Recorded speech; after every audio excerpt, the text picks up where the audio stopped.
अपनी ज़िंदगी की लड़ाई खुद ही लड़नी पड़ती है। अगर हम ऐसा सोचते हैं कि हमारी कोई मदद करने आएगा तो ये बात दिमाग से निकाल दें, क्योंकि अधिकतर मोर्चों पर अपनी लड़ाई खुद ही लड़नी पड़ती है। अकेले ही जीने और करने की ताकत पैदा करो, किसी के भरोसे मत रहो। जो व्यक्ति ऐसा करने की क्षमता नहीं रखते हैं वे संघर्ष या संकट काल में जल्द ही हार जाते हैं। समय की नज़ाकत को समझते हुए सावधान और सतर्क रहना सीखें। बात ज़िंदगी की है तो जहाँ में हर किसी की ज़िंदगी आसान नहीं होती है और हर किसी को अपनी ज़िंदगी की लड़ाई खुद ही लड़नी होती है। कभी मदद मिल भी जाए तो भी कोशिश होनी चाहिए कि खुद लड़ें और जीते भी। हमारी आज की कहानी भी कुछ यही बयां करती है। कहानी आरंभ करने से पहले कृपया मेरे चैनल को सब्सक्राइब कर लें। एक चींटी एक दाने को लेकर चली जा रही थी। दाना बहुत भारी था, उससे उठ नहीं रहा था, मगर उठाकर चल रही थी। बहुत मुश्किल से उसने आधा सफ़र तय किया था, अभी आधा सफ़र बाकी था। उधर से ही एक टिड्डा उड़ा चला जा रहा था। उसने चींटी को इतनी सारी मेहनत करते हुए देखा। उसने सोचा, चलो आज एक एहसान करते हैं। उम्र भर ये चींटी उस एहसान के बोझ तले दबी रहेगी। वो चींटी के पास गया और बोला कि मैं मदद कर दूं, तुम्हारा दाना मैं पहुंचा देता हूं। चींटी बड़े आदर से बोली, शुक्रिया भाई, परंतु मुझे कोई मदद नहीं चाहिए। मुझे अपने काम स्वयं करना पसंद है।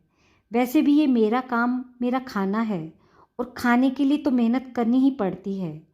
टिड्डे ने कहा, लेकिन किसी ने तुम्हारा दाना तुमसे छीन लिया तो क्या करोगी? तुम तो छोटी सी हो, लड़ भी नहीं पाओगी। चींटी बोली, नहीं भाई, आप चिंता ना कीजिए, ये मेरी ज़िंदगी की लड़ाई है, मुझे स्वयं ही लड़नी होगी। कहकर चींटी चली गई। टिड्डा बोला, इतनी छोटी चींटी की क्या जीवन और क्या क्या लड़ाई। यह कहकर वह उसका मजाक उड़ाने लगा। कुछ समय पश्चात समय का चक्र चला और एक दिन वही टिड्डे को चींटी ने फंसा हुआ पाया। उसने देखा तो वो बोली, अरे टिड्डे भाई, आप यहाँ कैसे फंस गए? टिड्डे ने सोचा, ये क्या मदद करेगी मेरी, तो वो कुछ न बोला। चींटी ही बोली, खुद की ज़िंदगी के लिए खुद ही लड़ना पड़ता है। चाहूँ तो मदद ला सकती हूँ, पर आपको अपनी लड़ाई खुद ही लड़नी होगी। छोटी सी हूँ, पर आज तक अपनी लड़ाई खुद ही लड़ी हूँ। आप भी लड़िए। याद रखिए, कोशिश करने वालों की हार नहीं होती। टिड्डे ने चींटी की बात सुनी तो उसे खुद पर बहुत शर्म आई। उसने चींटी से माफ़ी मांगी और खुद को छुड़ाने की कोशिश करने लगा। तभी एक बच्चा आया। उसने देखा, उस टिड्डे को फंसा हुआ देखा तो उसने उसे एक तिनके के सहारे से निकाल दिया।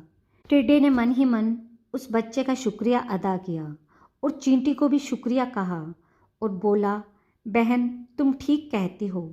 जमाने में सबकी अपनी ज़िंदगी होती है और सबको अपनी लड़ाई खुद ही लड़नी होती है। आज ज़िंदगी की बहुत बड़ी सीख मिली है मुझे। तुम्हारा बहुत बहुत शुक्रिया। कहकर टिड्डा उड़ गया और चींटी भी अपनी ज़िंदगी की लड़ाई लड़ने आगे चल दी। ये छोटी सी कहानी हमें बहुत बड़ी शिक्षा देती है। तो कैसी लगी आपको आज की कहानी? अपनी प्रतिक्रिया और सुझाव कृपया नीचे कमेंट बॉक्स में दें और मेरे चैनल को सब्सक्राइब और वीडियो को लाइक करना ना भूलिएगा। मेरे चैनल से जुड़े रहने के लिए आप सबका एक बार फिर से दिल से आभार।